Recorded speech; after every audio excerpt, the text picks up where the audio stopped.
Vous allez donc préparer le concours Sésame et l'épreuve de synthèse. Donc je suis là pour vous aider et vous donner les conseils nécessaires. Je vais faire ça en 4 parties. D'abord une présentation de l'épreuve, ensuite une présentation des enjeux, des qualités requises et des attentes du jury. Ensuite une série de conseils pour vous préparer tout au long de l'année à cette épreuve. Et pour finir, quelques conseils pratiques pour le jour J.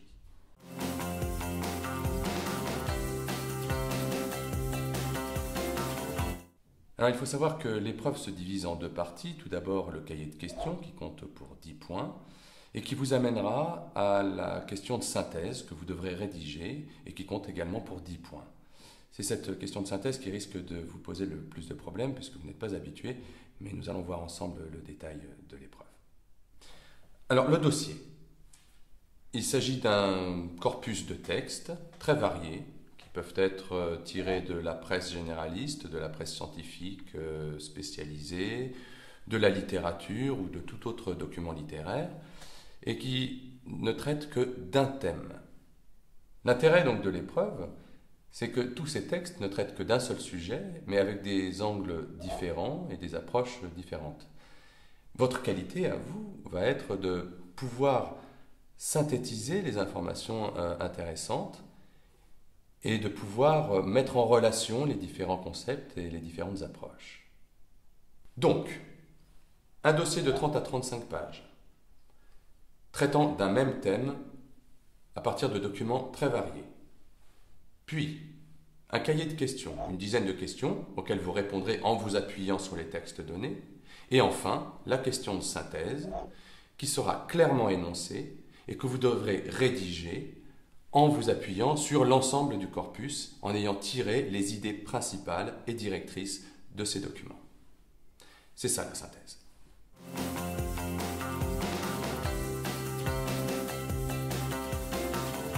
Le premier enjeu de l'épreuve, c'est de savoir distinguer l'essentiel de l'accessoire et pouvoir prendre des notes efficaces, rapides, concises.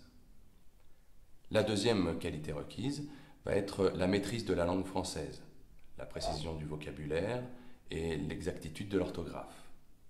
Il faut savoir que le dossier est donc très important, que vous n'aurez pas le temps en 3 heures de lire tous les documents et de répondre aux questions et de rédiger la synthèse. Simplement, il va falloir quand même que vous puissiez parcourir l'ensemble des documents et notamment la fin du dossier qui comporte souvent des informations inédites et que vous ne trouverez nulle part ailleurs.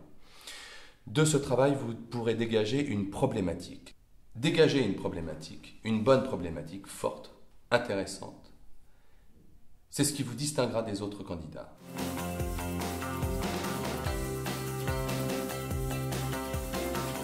Maintenant, quelques conseils pour bien se préparer à l'épreuve. Il faudrait que vous puissiez vous confronter régulièrement à des textes de façon à pouvoir les résumer en quelques idées directrices. Donc pour cela, vous allez prendre quelques textes de presse, magazine ou de presse quotidienne et apprendre à les synthétiser, à les résumer en quelques phrases, à savoir prendre les notes concises, précises et essentielles. Une fois que vous êtes familiarisé avec la lecture de textes et à la synthèse de ces textes, je vous conseille de télécharger sur le site de notre concours les annales, qui sont des dossiers de préparation. L'idéal serait d'en faire à peu près 5 dans l'année, mais le plus important est de vous chronométrer et de surtout ne pas dépasser les 3 heures de temps, puisque le jour J, vous aurez 3 heures pour tout faire.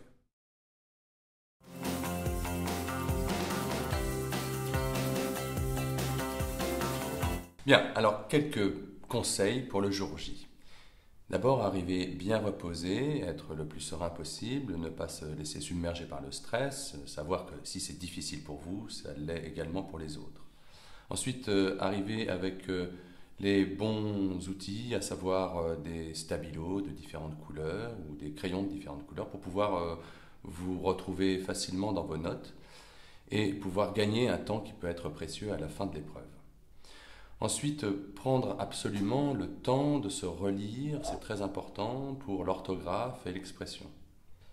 N'oubliez surtout pas que pour faire un bon concours, il ne faut jamais perdre de vue la notion de plaisir que vous avez et l'intérêt, la curiosité intellectuelle que vous pouvez développer. Bien, il ne me reste plus qu'à vous souhaiter bonne chance. Bonne préparation à ces concours et puis si vous suivez les quelques conseils que je vous ai donnés, tout devrait très bien se passer.